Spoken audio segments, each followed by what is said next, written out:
عبداللہ بن زبیر رضی اللہ عنہ عبداللہ بن زبیر رضی اللہ عنہ اسلامی سیاست اور صحابہ حکمران رضی اللہ عنہ، اس عنوان کے تحت ہم نے جو سیریز شروع کی ہے، آج ہم عبداللہ بن زبیر رضی اللہ تعالیٰ عنہ کے بارے میں معلومات حاصل کریں گے۔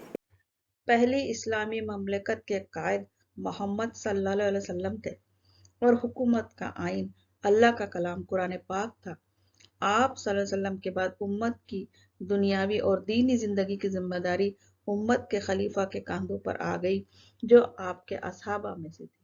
یہ وہ جماعت ہے جو قیامت تک آنے والی نسلوں میں سب سے افضل جماعت ہے، جو محمد صلی اللہ علیہ وسلم کے سامنے آپ کے حکم اور ہدایت کے مطابق عمل کر کے ہر فعل کے صحیح یا غلط ہونے کی سند لے کر حق کی راہ میں آگے قدم بڑھاتی اور ہر قدم کے ساتھ آنے والی نسلوں کے لیے ایک واضح ثبوت پیش کرتے ہوئے آنے والوں کے لیے راہ آسان کرتی جا رہی تھی۔ آستان نبوت کے ان درخشاں ستاروں کے بارے میں ہم نے اب تک خلفائے راشدین کے بارے میں معلومات حاصل کی۔ اب ہم امت کے ان گورنروں کے بارے میں معلومات حاصل کریں گے جنہوں نے حکومت کی۔ اسلامی مملکت کے حکمرانوں میں آج ہم عبداللہ بن زبیر رضی اللہ عنہ کی زندگی کے بارے میں مختصر معلومات حاصل کریں گے۔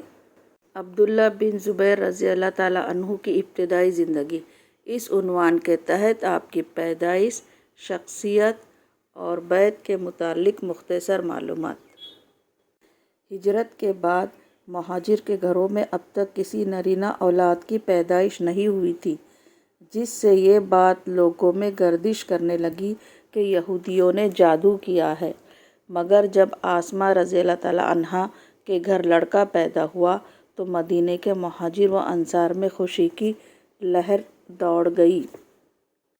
آپ صلی اللہ علیہ وسلم نے نانا ابو بکر صدیق رضی اللہ تعالیٰ عنہ کو بچے کے کان میں اذان دینے کا حکم دیا اور خود کھجور چبا کر بچے کے منہ میں ڈال دی۔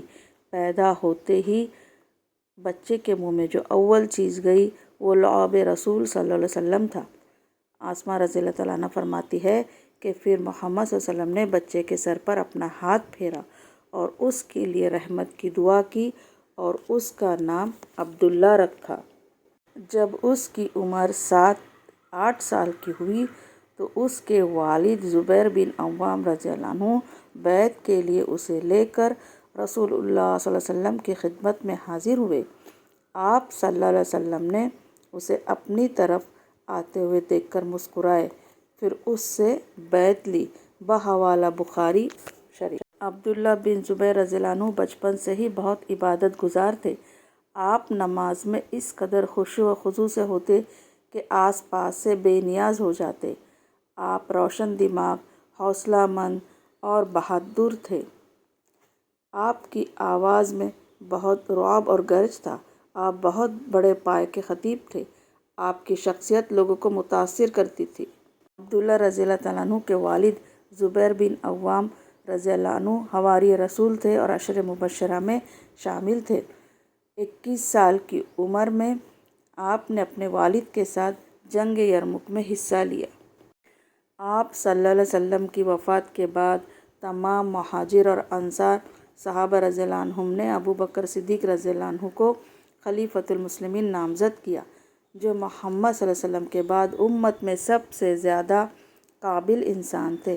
خلیفہ اول نے اپنی وفات سے قبل عمر فاروق رضی اللہ عنہ کو خلیفہ دوم نامزد کیا، جو ان کے بعد امت میں سب سے بہتر انسان تھے۔ امیر المومنین عمر رضی اللہ تعالیٰ عنہ کو شہید کیا گیا تھا۔ آپ نے اپنی وفات سے قبل امت کے 6 بہترین افراد پر مشتمل صحابہ کی ایک کمیٹی تشکیل دی، جنہوں نے آپسی فیصلے کے بعد عثمان رضی اللہ تعالیٰ عنہ کو خلیفہ نامزد کیا۔ خلیفہ سوم رضی اللہ تعالیٰ عنہ جن حالات میں شہید کر دیے گئے تھے، آپ کے پاس اس کا وقت نہیں تھا کہ آپ مستقبل کے خلیفہ کے بارے میں کوئی روشنی ڈال سکے۔ فتنوں کی وجہ سے اسلامی مملکت کسی نقصان سے دوچار نہ ہو جائے، اس لیے صحابہ رضی اللہ عنہم کے کہنے پر علی مرتضیٰ رضی اللہ عنہ نے اپنی بیعت پر تیار ہوئے۔ آپ رضی اللہ تعالیٰ عنہ نے بھی اپنے انتقال کے وقت کسی کا نام نہ لیا تھا، مگر امت کے لوگوں نے حسن ابن علی رضی اللہ عنہ کے ہاتھ پر بیعت کی، مگر حسن رضی اللہ تعالیٰ عنہ نے بہت جلد ہی اپنے حق سے دستبردار ہو کر امیر معاویہ رضی اللہ تعالیٰ عنہ کے حق میں فیصلہ دیا۔ امیر معاویہ رضی اللہ تعالیٰ عنہ نے اپنے انتقال کے وقت اپنے بیٹے یزید کا نام لیا۔ امت میں ایک بار پھر صورتحال نازک ہو گئی، کیونکہ اب تک اسلامی سلطنت میں مملکت کا کوئی تصور نہ تھا، کہیں یہ روایت نہ پڑ جائے، اس لیے اس کی مخالفت کی گئی، جس میں سر فہرست عبداللہ بن زبیر رضی اللہ عنہ، عبداللہ ابن عباس رضی اللہ عنہ اور حسین ابن علی رضی اللہ عنہ شامل تھے۔ 60 ہجری میں امیر معاویہ رضی اللہ تعالیٰ عنہ کی وفات ہوئی۔ آپ کی وفات کے بعد حجاز کے بعض حصوں پر عبداللہ بن زبیر رضی اللہ تعالیٰ عنہ کے ہاتھوں پر بیعت کی گئی۔ 62 ہجری تک آپ نے بنو امیہ کا ڈٹ کر مقابلہ کیا اور اپنے فرائض انجام دیے۔ 64 ہجری میں یزید بن معاویہ کی وفات کے بعد حجاز، یمن، عراق اور خراسان کے لوگوں نے عبداللہ بن زبیر رضی اللہ تعالیٰ عنہ کے ہاتھوں پر بیعت کی، لیکن بنو امیہ نے آپ کی حکومت کو تسلیم نہیں کیا اور آپ کا مقابلہ کیا۔ آپ کا سارا وقت مخالف سے مقابلہ کرنے میں گزر گیا۔ عبد الملک بن مروان نے اقتدار کی باغ دوڑ ہاتھ میں آتے ہی وہ حصے لینے کے لیے جدوجہد شروع کی، جس پر عبداللہ بن زبیر رضی اللہ تعالیٰ عنہ کی حکومت تھی۔ عبداللہ بن زبیر رضی اللہ عنہ نے مکے کو اپنا پایہ تخت بنایا تھا، اس لیے مقابلے کے لیے عبد الملک بن مروان نے حجاج بن یوسف کو مکہ بھیجا۔ وہاں پہنچ کر اس نے 6 ماہ مکے کا محاصرہ کیا۔ اس وقت عبداللہ بن زبیر کی عمر 70 سال کی ہو چکی تھی۔ اس عمر میں بھی آپ کے عزائم جوان تھے۔ آپ نے ڈٹ کر حالات کا مقابلہ کیا۔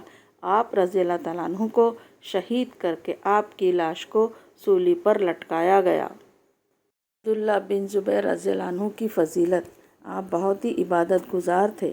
انس بن مالک رضی اللہ عنہ بیان کرتے ہیں کہ امیر المومنین عثمان رضی اللہ تعالیٰ عنہ نے زید بن ثابت رضی اللہ عنہ، عبداللہ بن زبیر رضی اللہ عنہ، سعید بن عاص رضی اللہ عنہ اور عبد الرحمن بن حارث رضی اللہ عنہ کو قرآن حکیم کی کتابت کا حکم دیتے ہوئے کہا کہ اگر تمہارے درمیان کتابت میں کوئی اختلاف رونما ہو جائے تو تم اسے قریش کی زبان میں لکھنا، کیونکہ قرآن حکیم ان کی زبان میں نازل ہوا ہے۔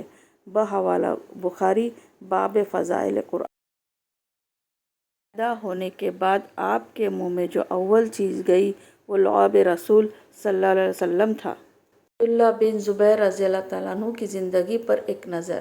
نام عبداللہ، والد زبیر بن عوام رضی اللہ عنہ، والدہ عاصمہ رضی اللہ عنہا، آپ کی خالہ عائشہ صدیقہ رضی اللہ عنہا۔ آپ کی پیدائش ہجرت کے بعد مدینے میں ہوئی۔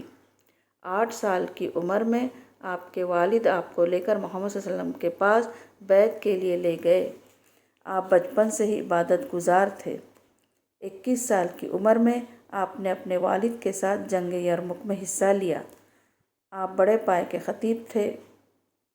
عبداللہ بن زبیر رضی اللہ تعالیٰ عنہ کی سیاسی زندگی پر ایک نظر۔